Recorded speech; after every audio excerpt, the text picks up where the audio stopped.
Welcome to the Beacon Way podcast, where your hosts, Jennifer Christensen and Adrian Wilkerson, talk shop about what really works in today's digital marketing world.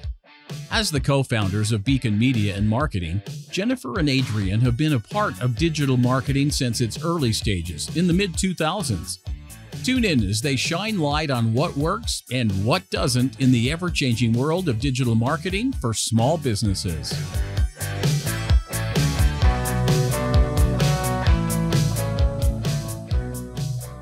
All right, well, welcome back to the Beacon Way podcast. And this is Jennifer Christensen, one of your hosts. I'm going to get right into it today because we have a lot of great stuff to talk about. I have Olya Clem here. She is the CEO and founder of Common Thread Counseling. Yes, that's correct. And she has so many certifications and so many specialties that we're going to talk about today. I'm really excited to just be able to talk to somebody who I feel like I have this connection with on maybe just a little bit of how we view the world. So welcome, and thank you so much for coming on the podcast. Thank you, Jennifer. I'm so excited to be here. I know it's been a long time in the making, and I'm very happy that it's happening. Yeah, I know. I think it was your husband that introduced us when you came to the party. So I didn't even know you were out there, which is amazing. Yes. We were talking before we went live with the podcast. We were talking a little bit about her journey of just how to even, what kind of practice she wanted to have, how she wanted to show up in this world of being a therapist and a business owner, and all of the amazing things that she's doing. She's actually teaching and helping others as well. So how did you come to this point? Tell us a little bit about your journey of how you got to being able to focus on a niche and really why you chose this route. Yes, Jennifer, absolutely. As I've been thinking about where to even start, right? Like, where does my story begin? I think that one thing to know about me is that I'm a career therapist. I decided that I'm going to help people when I was about 12 or 13.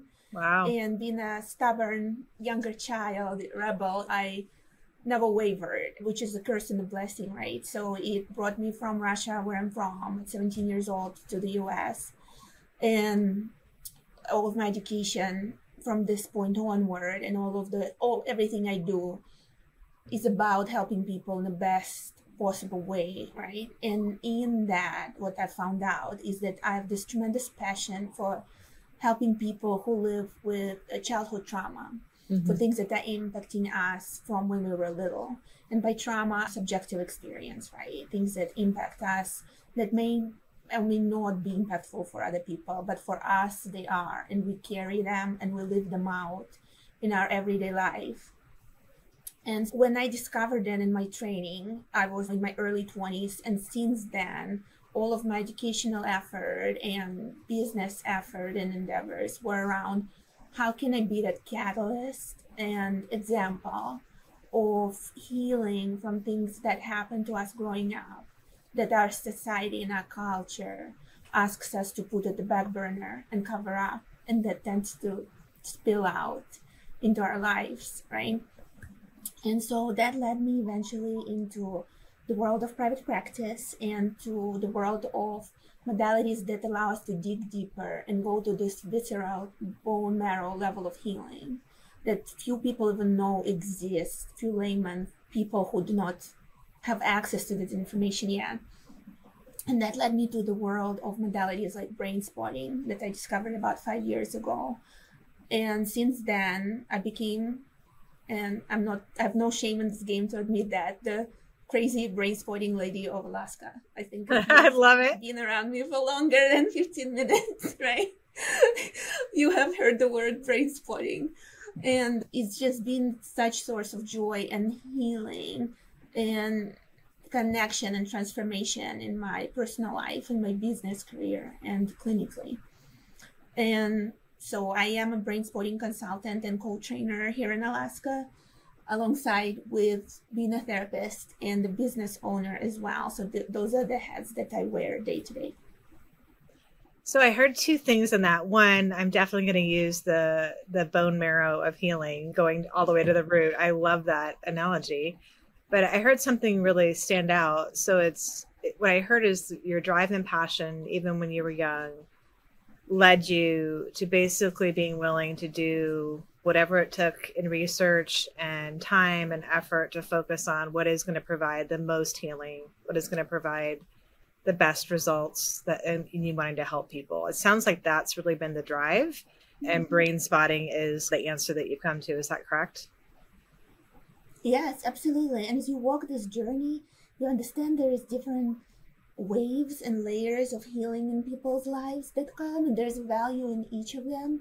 But there are some things that, especially when they happen early on in life, that leave that imprint on our nervous system that few therapy healing modalities touch. We just carry them, and depending on what we believe, right? I believe that trauma is passed on generationally. There's a growing body of research around it. And how do we get to those things, right? How do we not pass them on as parents to our next generation? And even outside of that, how do we live out our best lives right now while acknowledging what we've been through and really holding it? Yeah. And that's where Brainspotting comes in for me so uniquely. That's amazing. I'm excited that you're in Anchorage, Alaska doing this, knowing how huge trauma is, even generationally. And I agree with you. I've done a lot of therapy in my life, and EMDR was the closest that I came to of finding something that, and a combination of faith and some deep prayer, that was the closest I came to really hitting those, I would say, deeper places that, like, talk therapy, cognitive, not that wasn't helpful, but that's what did it for me as far as going to that more almost like cellular level.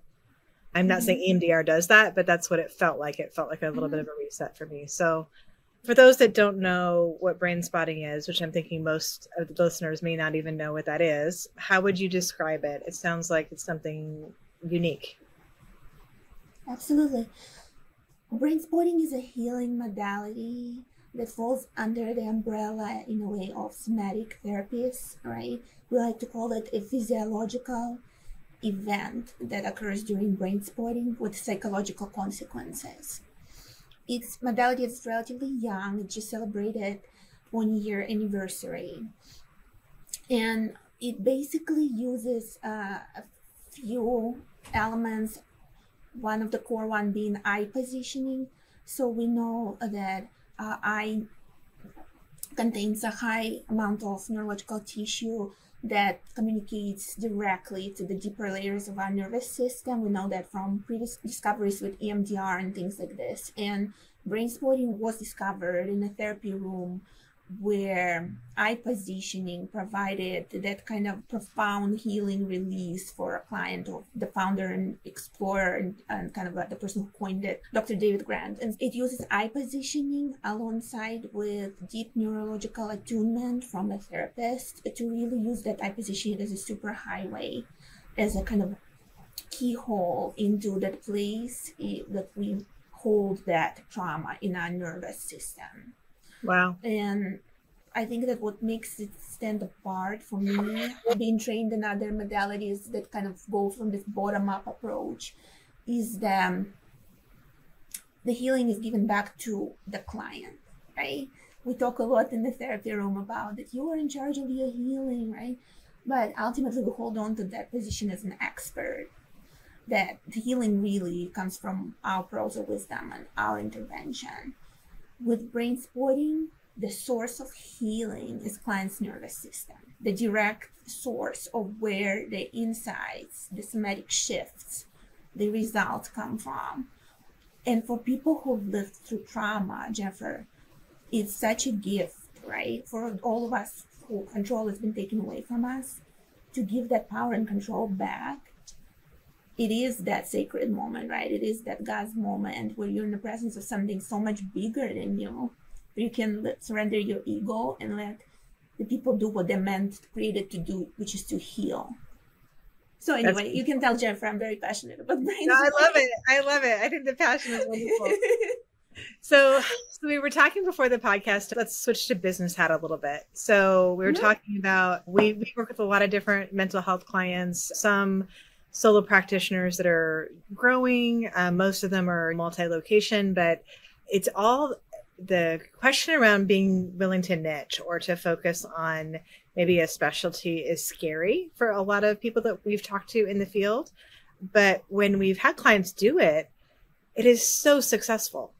We've done it even ourselves as our own business by focusing on certain industries. And there is this fear almost of, I'm going to turn away so many different people. So what kind of gave you the courage to go that direction? I think it's like a puzzle, right? Pieces fell into place over time. And it all started out with my hunt for the modality that will provide the fastest, deepest, most effective healing for people who carry the legacy of trauma. And that led me to curiosity about EMDR even before I was trained, and looking into empirical evidence. And I did go ahead and get trained in EMDR. And I'm the kind of person, that's an excellent question, Jennifer. What does it take for us to put our name behind the modality? Because I think about that a lot.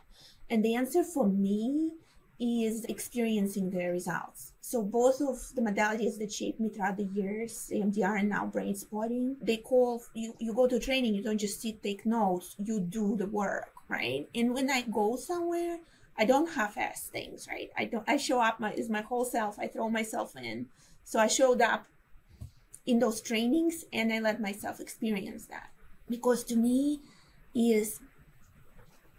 I need that instinctual sense of, yes, this is where the healing is. Mm-hmm. And I felt it in my body.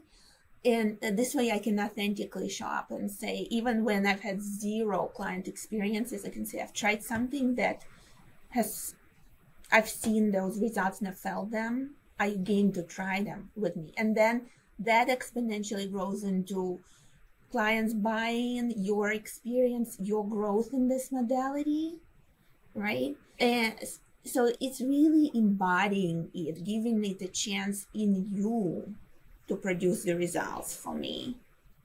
And I feel like in a therapist's role now in our society, like it's changed so dramatically, especially folks that are moving into private practice or even doing private pay or specializing. You're having to wear multiple hats, not just showing up to help people, but also running your business, marketing, all of those things, which I know none of these things are easy things to do. Even marketing alone, I'm learning at least 10, 15 hours a week just to stay on top of my craft. So how do you balance even all of the different pieces that you're doing? One thing that has really helped me out is I do only things I'm best at and most passionate about, and the rest I delegate or automate. And that was a learning curve for me as a business owner because I'm a control freak, and like doing only one thing with your life, you start becoming obsessive over it. You know what I mean? You're a perfectionist. I'm right. A perfectionist, right? So yeah. you're probably not, but I definitely am, right? Handing it over to somebody was a big learning curve for me. Yeah. And recognizing that maybe it will give me more control, but it will hurt my business and it will really impact client care at the end of the day and my own satisfaction with my work. So I've been allowing myself for people who are good at what they do to help me so I could do what I am best at, which are a few aspects of my business and my clinical work and teaching. Yeah, that's fantastic. I don't know. Have you ever read the book, The E-Myth? No. It's a wonderful business book. I think I'm going to recommend it to some of my clients right now, but it's basically the whole concept is that many people start businesses because they're so incredibly good at what they do. And that becomes a business. Mm-hmm. They're just the best in their profession, whether it's making chairs or it's providing therapy. And so what they don't realize, though, is that the person doing the craft versus managing, running, owning a business are two totally separate things. And it really takes that mentality, like you said, of having that self-awareness to know what are the things that you love, that you're good at, that actually drive even the revenue forward, and then being able to outsource the rest. And yes, absolutely. It's a great method for success, but it's easier said than done for most of us that are really good at what we do. It can be hard to let things go because somebody else may not do it exactly the way that you'd want them to. Absolutely.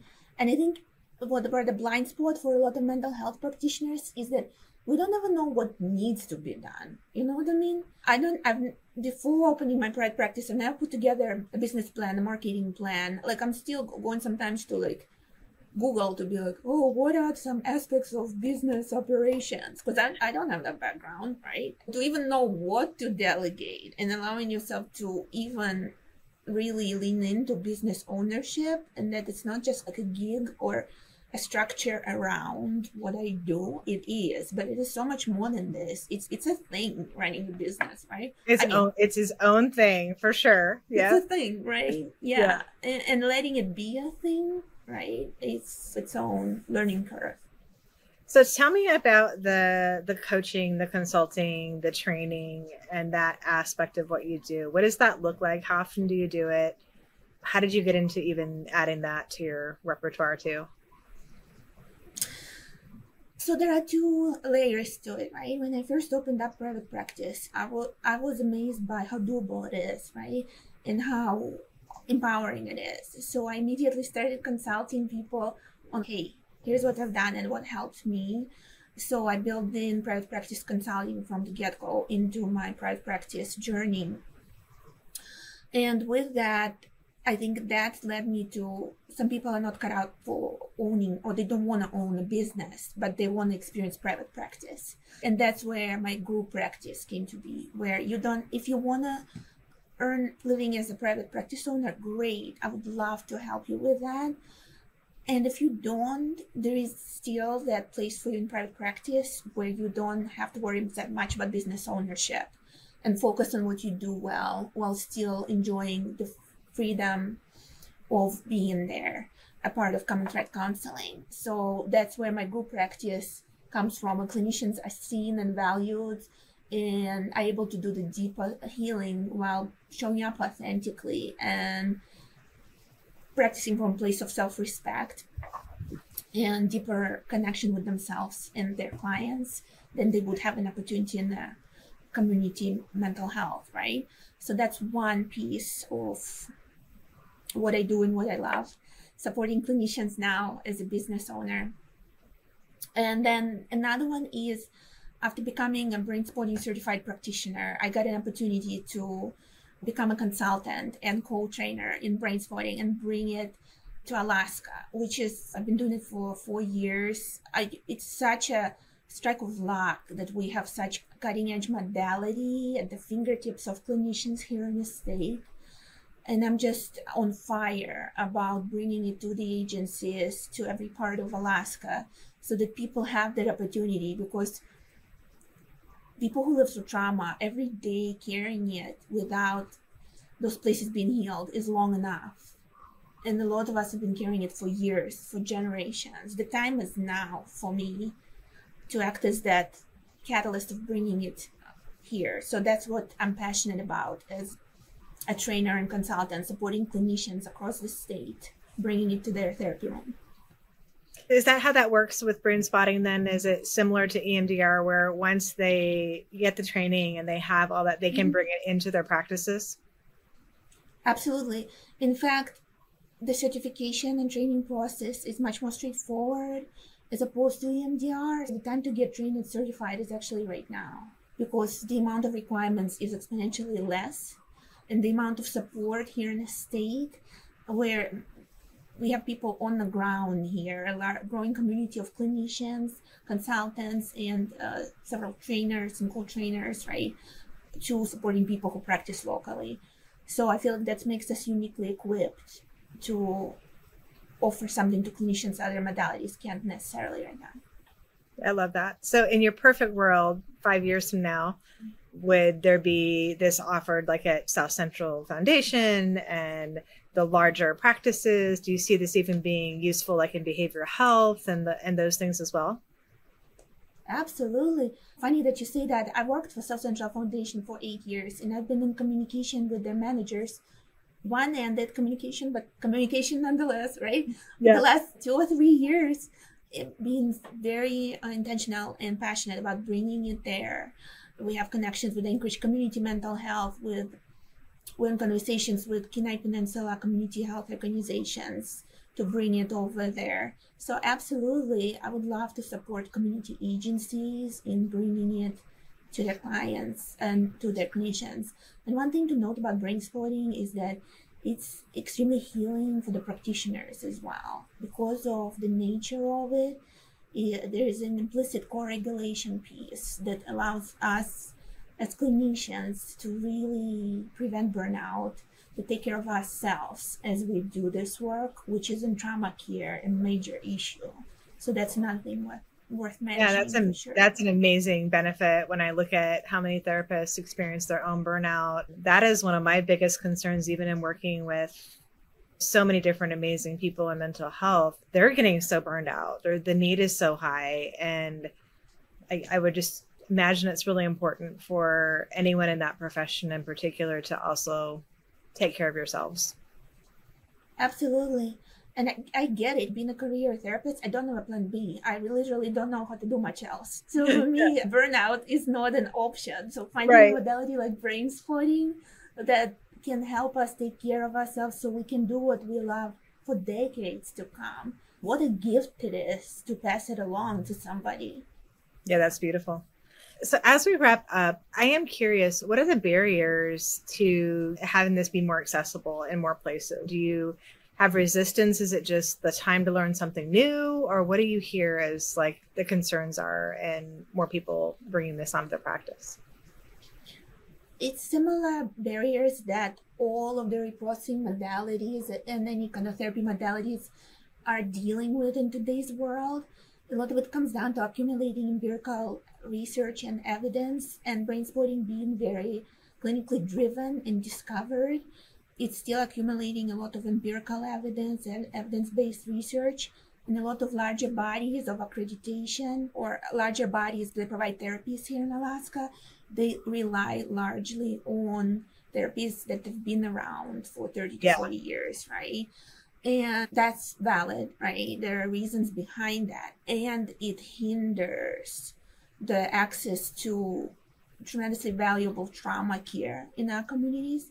So I see my role in overcoming those is providing that education directly to providers. So I do a lot of community education, a lot of putting my name out there, a lot of working directly with clinicians and managers of larger community organizations to provide them that information so they can feel more equipped to feel certain about bringing it to their organizations and to the clinicians and clients. That makes sense. Yeah, I think that's true with any business, right? You go with the tried and true because it's comfortable, and cognitive CBT has been around for decades now, right? And it's like that, we all know that one, but something new, you have to be willing to risk and make sure it's good, and the education piece. So that's wonderful that you're doing that.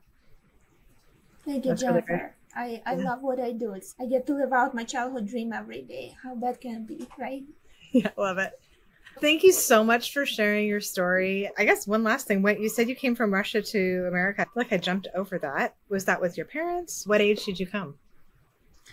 I was 17 and I followed my sister. She went to school in Anchorage before me, and I was the second to follow. So there were a few friends and a few community members here that supported me throughout. Yeah, I just hit my 20-year anniversary in the US last year and celebrated it with getting a citizenship. So I'll get to vote in upcoming elections. That is incredible. Congratulations. That's wonderful. Thank you. Thank you. Yeah. Thank you so much for sharing. Now I'm going to have to go research myself Brainspotting a little bit more as well and see what I can learn about it beyond this. But you definitely have piqued my interest. And I'm sure for those listening, how can people find you, reach out to you if they want to get trained in this, learn more about it? What's the best resource and way to reach you? Yes, absolutely. I would invite everybody to hopeoncounseling.com. Right now, we are offering a free self-compassion electronic book to everybody visiting our website and signing up for our newsletter. I would love for you to have that. We could all use a little self-compassion. You can also find us on social media, Instagram, Facebook, LinkedIn, Common Thread Counseling. And you can email me directly with any requests or surrounding Brainspotting therapy, or just to connect. I'm at Clem, CLEM.OLYA@gmail.com. Awesome. Thank you so much. And thank you for listening to The Beacon Way. Thank you, Jen. Thanks for listening to this episode of The Beacon Way. We hope you enjoyed it and had some good takeaways. Please subscribe so you don't miss a single episode. And if you've enjoyed the show, please give us some stars on your podcast channel of choice. For more information, tips, and notes from the show, check us out at beaconmm.com. For more information on how Beacon can help market your business, email us at welcome@beaconmm.com.